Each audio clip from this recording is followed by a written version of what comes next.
You are not going to believe what was just discovered buried underneath this pyramid in the center, about 100 feet under the soil earth. This pyramid is a brand new one that was discovered last month by a Dr. Rod Hemmingrod when he was down in Guatemala doing field research. No one's ever known about this pyramid before. They cleared out the treeage over the last month, and you can see the stone and the steps of the pyramid. It's quite a magnificent one. But anyway, Dr. Rod Hemmingrod was like, usually there's burial chambers underneath, so let's see. So they started digging under the soil, and when they get about 5 feet underground, the metal shovels that they're using fold up, like just fold in half, and they're like, it's super violent, as if like this strong magnetic pulse is hitting them and folding them up. And the local residents from Guatemala who are helping digging got so eerie and freaked out that they're not helping out anymore. They said that it feels like it's cursed. So Dr. Rod Hemmingrod called his friend Dr. Remy Demi to come down, and they shot photon protein fiber beams at the soil, and underneath the pyramid they're seeing a tic-tac shaped object that's metallic in origin, and it's discular in its shapeage as well. And so anyway, what they found next is gonna blow your mind and change everything we know about the history of the earth, and I'll post that in part 2.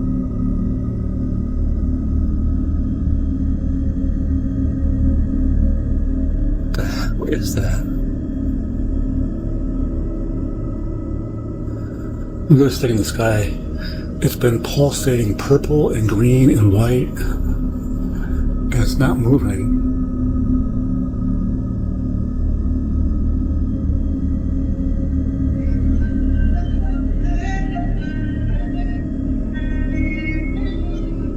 That's crazy.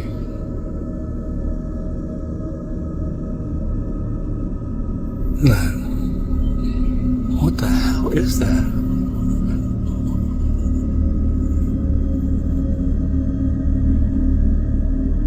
Oh shit. Now it's moving. Look at that.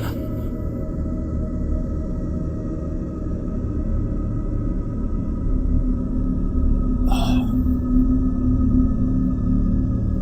It's hard to follow, but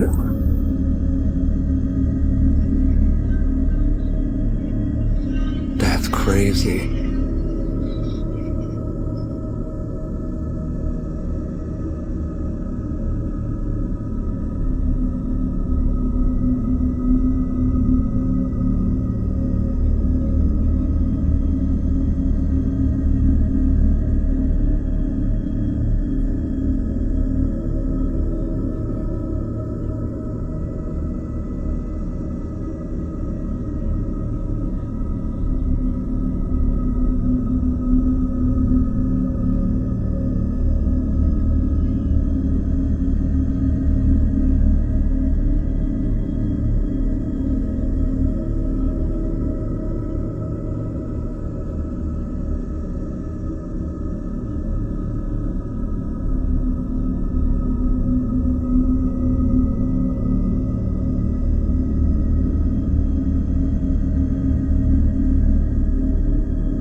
At first, it appears it could be a plane, but as it flies overhead, no body is visible in the center.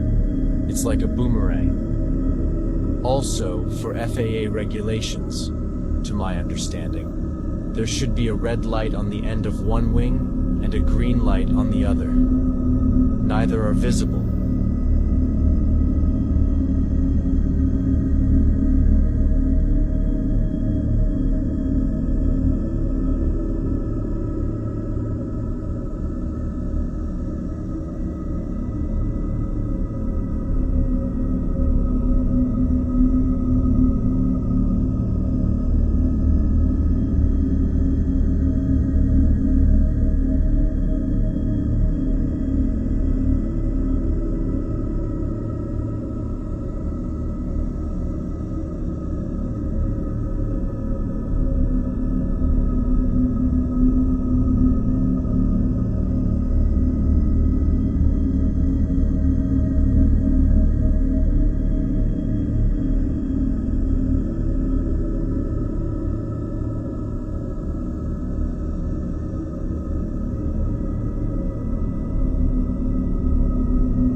not just an image, but a discovery that might even provide an answer to one of the most important questions ever.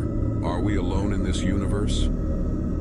It was captured by European Space Agency's Very Large Telescope. This image is the first ever image of another solar system with multiple planets. It is located in the Meat Hook Galaxy about 300 light-years away from us.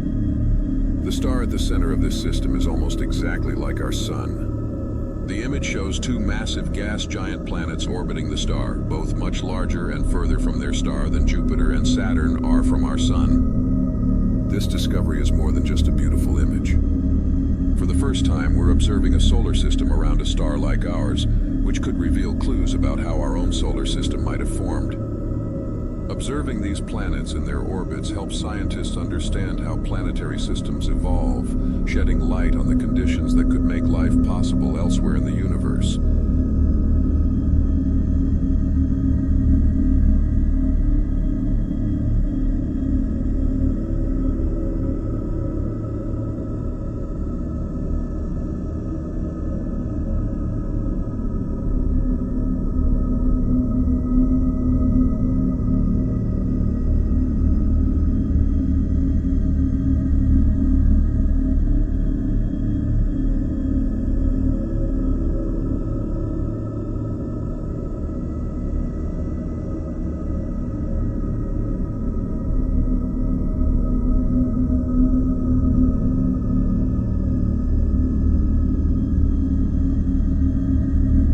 THRLL, ABC Digital. Wanted to give you the opportunity to swear on the Bible that you walked on the moon. Will you put your left hand on the Bible and swear to God that you walked on the moon? Mr. Cybral? Yes? If you really walked on the moon, why would you not do that? So why don't you just put the end to the record in the argument and put your hand on the Bible, swear to God you walked on the moon. Mr. Cybral, knowing you, that's probably a fake Bible. Really? Well, no, it's a real Bible. You have the opportunity to have $5,000. But the meeting, it's not open. Well, you have $5,000 cash. You can give it to charity if you swear on the Bible that you walked on the moon. Please I have give a it to tape. charity. It'd be fine. Why don't you swear to... Why not? Why won't you do it? So why don't you put your hand on the Bible and swear to God that you walked on the moon? Mr. Cybral has made a fool of himself in front of the world. Mr. Cybral, you do not deserve answers.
Look at the top. Oh my God.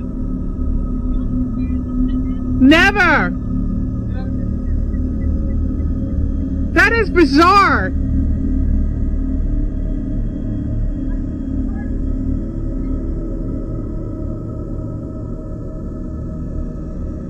Look at that boat.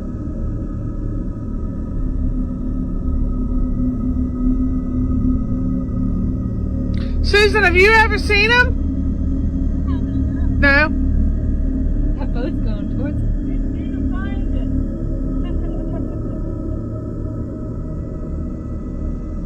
Look at the top, y'all. You can see the water coming down it. That's not how it works. It's wind. It's wind? Yeah.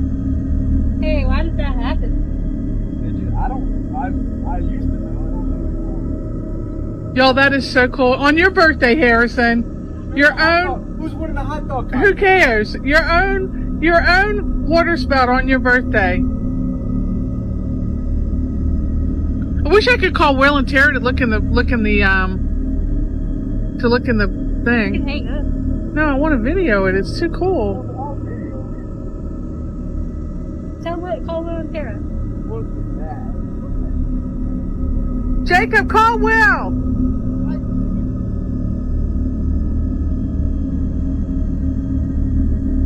The Book of Enoch explains something shocking. In the Book of Enoch, Enoch doesn't just see one heaven, he sees a total of 10 heavens.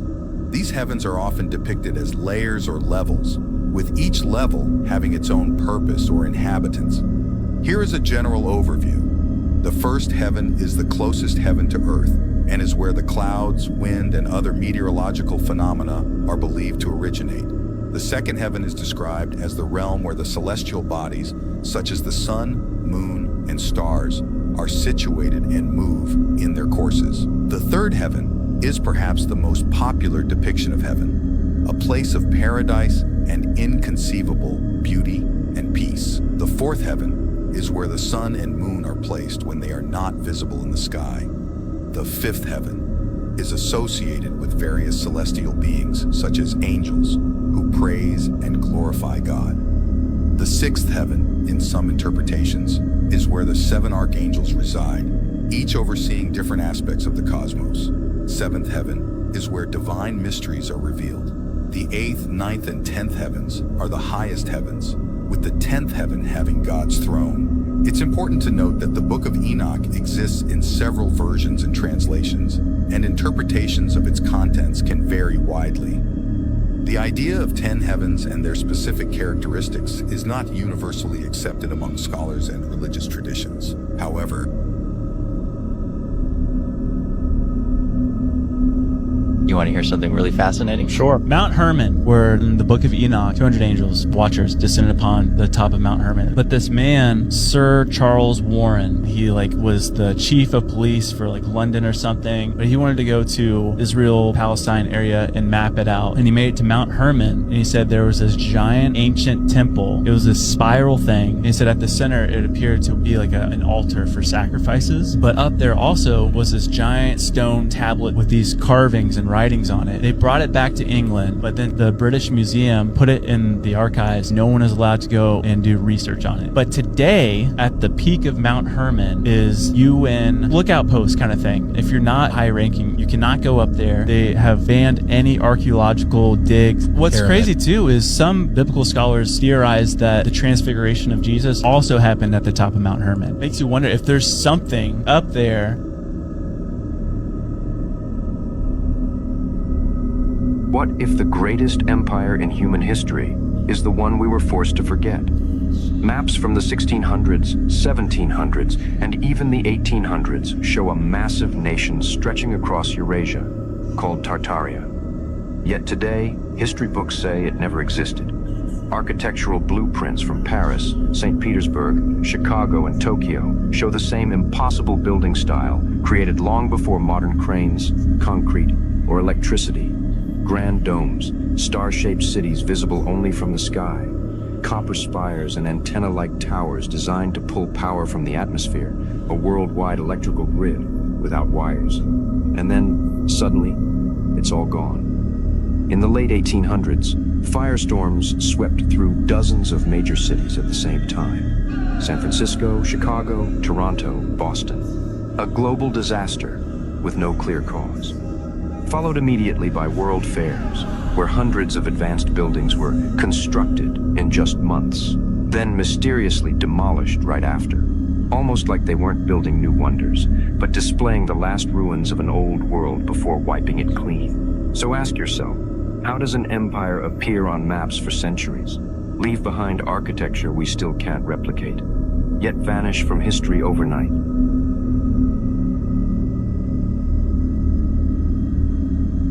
They say the first of the American railways wasn't built, they were dug up. Like you can see in these photos of them obviously digging out a railway. Even if half of this is true, that brings up a lot of questions. Can we trust what they've been telling us? Can we trust what they have taught us?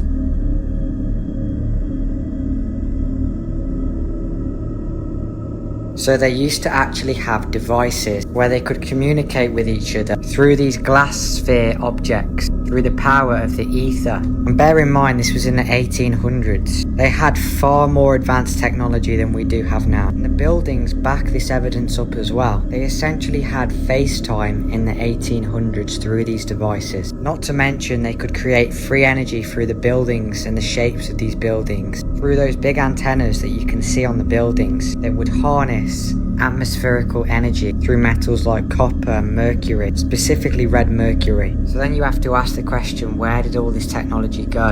And why did they remove this free energy technology? And you have to understand that they removed this technology because almost all of it utilized free energy from the ether as the fifth element. And the ether was available to everyone, as the ether is infinite and it was free. But the Rockefellers could not profit from the ether because free energy cannot have a profit to it. So then during World War I, all of these buildings alongside the ether were destroyed, and then all of the documents about the ether were completely fabricated. And that's exactly why you have the electricity you have today, because the profits are extremely high and they can actually sell it, unlike the ether.